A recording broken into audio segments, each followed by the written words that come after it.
You know, we use the word system to describe something that is made up of different parts that must work together in order for the system to function. A car, it's a mechanical system, and it's made up of different parts, like an engine, the body, the doors, and the wheels.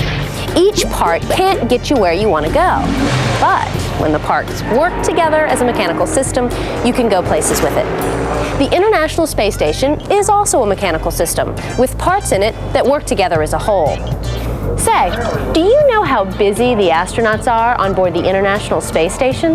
Well, let me tell you, each astronaut conducts hundreds of experiments for scientists in the United States and in many other countries, so they could use a little help. Now, let's go to NASA Ames Research Center and meet engineer Yuri Gaudiak, who thought of a way to help the astronauts. Yuri, tell us about how you're going to help the astronauts on station. Well, in addition to doing experiments, the astronauts have to do a lot of logistics, inventory tracking, air samples, and water samples. So as a research team, we wanted to help offload those activities. So we developed a robot that we were inspired by Star Trek with the tricorder and by Star Wars with a floating orb. And what we added to that was the ability to do scheduling, procedures, training, and then also environmental sensing. And we wanted it to be mobile so it could go follow the crew or go off on its own and actually monitor by itself. So what we developed is the personal satellite assistant. Yuri, that is so cool. You know, let's find out more about this robot that NASA is building to help the astronauts. As you watch the program, think about your robot as a system and the parts it will need in order to perform the tasks you assign to it. Now guys, this is the PSA, or Personal Satellite Assistant Laboratory here at the NASA Ames Research Center. And this is Dr. Keith Nicewarner. Hi. How are you, Keith? Good. Tell us, what will the PSA be able to do? Well, the PSA will be able to check the inventory, the temperature, the air pressure, and air composition on the space station. It needs to move around by itself in microgravity, avoid things that get in its way, and communicate with computers and people, like mission control and astronauts. It must also understand the astronauts' commands and let the astronauts know when something needs to be addressed. So Keith, it sounds like the PSA is a system that's made up of many other systems that all must work together. That's right. A lot of this work has never been done before. We've never had a robot that flies around by itself in microgravity with humans for long periods of time and knows what to do and understands what you say. What is microgravity? Microgravity means that you feel very little of the force of gravity because the ISS and everything in it is in free fall as the ISS revolves around the Earth. Want to learn more about microgravity? Well, then check out the NASA Connect program, Who Added the Micro to Gravity? Now back to the PSA. PSA has a propulsion system, a sensor system for measuring things like temperature and pressure and detecting obstacles.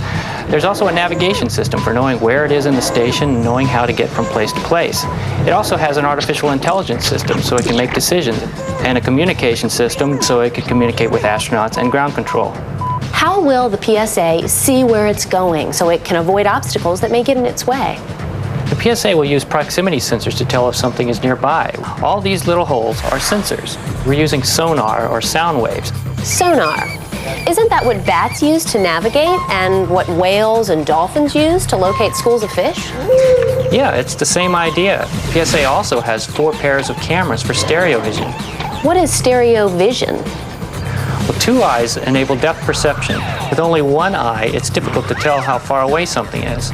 Most animals have 2 eyes. The PSA has 8 cameras, which serve as eyes to perceive depth all around it. The cameras will also be used to show mission control what's happening on the space station and allow video conferencing with the astronauts. The PSA also has a thermal imager that looks for hot spots. This is very important for doing things like looking for an overheating rack. The PSA will also have a laser pointer on it that can be controlled from the ground. Engineers on the ground will be able to point to things on the space station and the astronauts will know what they're referring to. Wow, the PSA is going to be busy. What other responsibilities will it have? Well, they can keep track of the astronauts' schedule, alert them when something needs to be done, and give them instructions when they need to repair something. So the astronauts wouldn't have to use their manuals anymore. The PSA would tell them what to do. That's right. The manuals are all in electronic form, either in the computers on the ISS or the computers at Mission Control. So the PSA can access the information from the computers and read it to the astronauts or show it to them on the PSA's monitor. So the PSA is a system that contains other systems so that it can work. That's right. The PSA has sensor, navigation, propulsion, communication, and artificial intelligence systems. Thanks, Keith. So guys, what mechanical system did you choose? Now is the time for your teacher to pause the tape so you can discuss your mechanical systems. Here are some examples of mechanical systems you probably come in contact with every day.